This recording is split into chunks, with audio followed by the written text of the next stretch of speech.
यै नमः प्रातः नर्मदायै नमो निशि नमस्ते नर्मदे देवी त्राहि मां भवसागरात् त्रिगुणात्मकायै जगदम्बिकायै पराम्बिकायै आद्यशक्त्यै आधारशक्त्यै सत्यमूर्त्यै आनन्दमूर्त्यै भुवनेश्वर्यै भगवती श्रीराजराजेश्वर्यै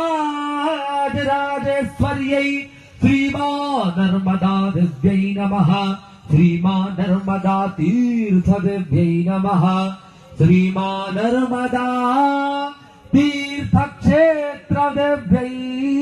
नमः। अक्षत पुष्प अर्पित करें।